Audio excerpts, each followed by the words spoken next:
Bonjour, bonjour. On continue Bezrat Hashem aujourd'hui à voir. On a parlé donc dans le cours précédent qu'il y a Baruch Hashem 5 mondes. On a vu donc le pshat du Bala Sulam que le fait d'être bon, c'est le fait d'être monté dans les mondes. Le fait d'être mauvais et plus penser à soi-même, c'est le fait de descendre dans les mondes. Ça, c'est un pshat des mondes. Ok. Aujourd'hui, on va voir un deuxième pshat Bezrat Hashem. Ça, c'est d'après Torah Trabad. C'est quoi maintenant les mondes d'après ce qu'ils disent donc le Sefer Derech Mitzvotecha. C'est Torah Trabad. Nous dit là-bas dans le Derech Mitzvotecha que le fait de monter dans les mondes, ça veut dire quoi? Dévoiler Dieu. Ok. C'est quoi le fait de dévoiler Dieu? Plus une personne sent comme quoi, et tout ce qu'il voit c'est la divinité, c'est ce qu'on appelle le monde Adam Kadmon. Adam Kadmon, il faut savoir comme quoi c'est le monde qui est appelé aussi par rapport aux lumières, la lumière de la Yechida. Okay. Maintenant, Yechida en hébreu, ça veut dire Yachid. Echad Yachid ou Miyuchad, c'est qui? C'est Dieu.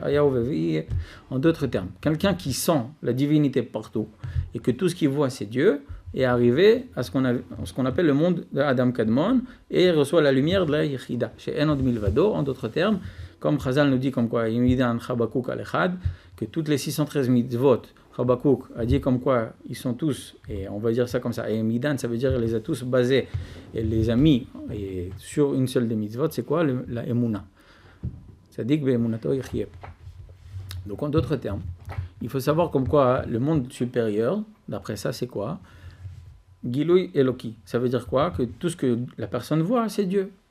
Ok. Donc si c'est ça, il n'y a pas de mal, comme on a déjà expliqué comme quoi, dans le monde de la Hatzilut et au-dessus, c'est clair, ouais, il n'y a pas de mal du tout. Alors que dans les mondes inférieurs, la personne voit du mal. Ok. On va expliquer ça Bezrat Hashem en détail.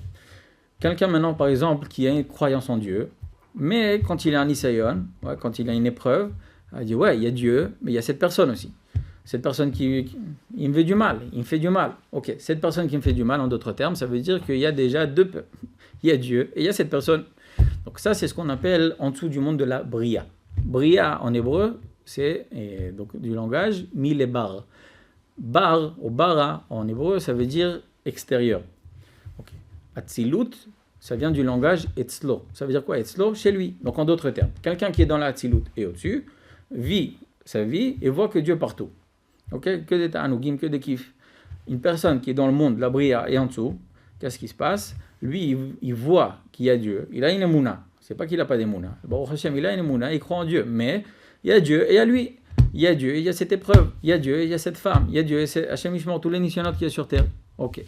Ça, c'est du monde de la Bria et en dessous. Plus la personne voit qu'il y a du mal sur terre, plus elle descend de monde en monde. Ok. Ok. Maintenant, on va expliquer ça en détail. Un exemple connu. Là, il y a beaucoup de personnes, je ne sais pas comment ils font pour poser la question, bon, Hashem, vous n'êtes pas à ce niveau. Pose la question, où était Dieu dans la Shoah? Donc quelqu'un maintenant qui pose cette question en d'autres termes, nous dit, comme quoi Dieu, il est bon. Si maintenant la Shoah c'est mauvais, alors c'est pas possible qu'il y ait Dieu sur terre.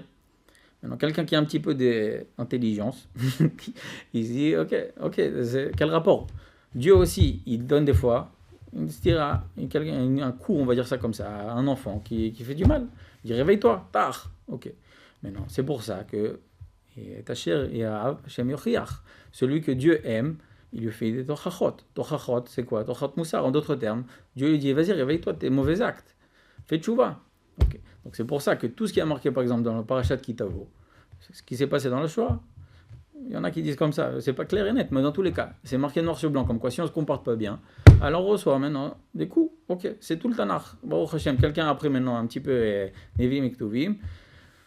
Après la Torah, il y a encore Nevim et Ktuvim, il faut aussi, comme on a déjà dit, apprendre tout ça. Et qu'est-ce qui se passe? On voit donc dans tous les juges, etc. Qu'est-ce qui se passe? Le peuple d'Israël était avec Dieu, tout va bien, des brachot, etc., etc.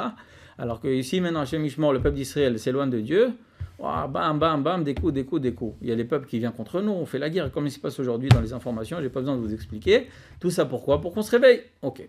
Donc tous les coups qu'on reçoit sur la tête, c'est pour notre bien. Que quoi? Qu'on se rappelle, c'est quoi notre but sur Terre? Ça, c'est quelqu'un qui est plus haut degré. Donc il croit qu'il y a Dieu, mais il ne comprend pas exactement. Okay. Je vais expliquer maintenant ça par rapport au monde. Que quelqu'un qui est dans le monde de la Asiya, c'est quelqu'un qui sait qu'il y a Dieu, mais il a des questions. Celui qui est athée, pas chez les juifs, ça n'existe pas, c'est juste, il s'habille comme quoi il est athée, mais un cas d'avoir. Tout le monde, le peuple d'Israël, c'est marqué noir sur blanc, ils ont tous la Emouna. Et une preuve très simple, vous pouvez lui demander, Ok, tu crois pas en Dieu, il n'y a pas de Olam Haba, n'est-ce pas? Il n'y a pas de Gehinam. Elle dit non, il n'y a pas, c'est des conneries. Ok, demande-lui une question. Il est où ton grand-père? Il va dire ok, il est mort. Ok, alors vas-y, dis-lui maintenant, insulte ton grand-père qui crève au Gehinam. Elle dit non, là, pas de quai d'écart, faut pas y abuser non plus. Pourquoi faut pas abuser? Tu crois pas? Ok, donc vous voyez comme quoi même un juif le plus loin qui est, il mange du porc comme on l'a dit à Kippour, faut pas abuser. Ok, donc ça veut dire quoi? En d'autres termes, il croit qu'il y a Dieu, il y a un service divin. Sinon, lui, il a des difficultés. Aujourd'hui, il n'y a plus de kofrout comme il y avait à l'époque. Aujourd'hui, c'est juste pour kiffer. Ok, donc il faut arrêter on va dire ça comme ça, de vouloir kiffer. C'est pas le but sur terre, c'est oui kiffer. Mais Dieu, il nous a donné les conseils pour kiffer. Donc c'est pour ça qu'il faut les suivre. Ok, on continue. Donc le monde de la Asiya, ça veut dire quoi? On se pose des questions. Il y a Dieu sur terre, mais pourquoi il a fait ça? Je ne comprends pas. Je ne vois pas Dieu dans l'histoire. Donc quelqu'un qui dit il était où Dieu dans la Shoah? Asiya. Pourquoi? Parce qu'il ne voit pas Dieu. Maintenant, c'est marqué dans la Torah Arizal comme quoi les mondes s'habillent. Ça veut dire quoi? On a donc le monde le plus haut, Adam Kadmon. Dans le monde de Adam Kadmon, il y a ce qu'on appelle un fil de lumière, de la lumière et du Ein Sof, en d'autres termes, ça veut dire quoi? La lumière infinie, qui se dévoile dans le monde de Adam Kadmon. Après ça, au-dessus d'Adam Kadmon, vient et habille le monde de l'Atzilut, le monde de Adam Kadmon. Donc on a Adam Kadmon, premier homme, après ça Atzilut. Après ça, le monde de la Bria. Après ça, s'habille dessus sur le monde de la Bria, le monde de la Yetzira. Et s'habille après ça, le monde de la Asiya sur le monde de la Yetzira. Donc on a expliqué en d'autres termes que tous les mondes qu'on a cités, Adam Kadmon, Atzilut, Bria, et Yetzira et Asiya, s'habillent l'un sur les autres. Donc comme moi, en d'autres termes, on a des habits qui sont sur les habits. Pareil, maintenant, les mondes s'habillent un sur l'autre. Maintenant, il faut savoir comme quoi, hein, Olam, en hébreu, c'est du langage Elem. Et Elem, ça veut dire quoi? Se cacher. Donc, quelqu'un qui est dans le monde de la Asiya, en d'autres termes, ça veut dire quoi? Qu'il voit 4 habits devant lui de la lumière infinie qui se trouve au milieu de tous les mondes. Donc, c'est pour ça que Dieu, il se cache. Donc, Olam et Lachon et Elem. Okay? Donc, plus maintenant la personne, elle dévoile Dieu dans sa vie, elle sent Dieu, jusqu'à qu'elle arrive au plus haut niveau, comme on a dit chez un autre Milvado. Il voit comme quoi il n'y a que Dieu sur terre. Et tout ce que je vois, c'est que Dieu qui est Pshuto. Alors là, hein, c'est marqué dans Chazal, il monte dans le monde là, Atzilut et Adam Kadmon. Si maintenant il voit qu'il y a Dieu, il croit qu'il y a Dieu, mais très loin, Dieu il a quitté son monde. Vous avez entendu des personnes comme ça chez Mishmor. Donc ça, c'est ce qu'on appelle le monde là, Asiya.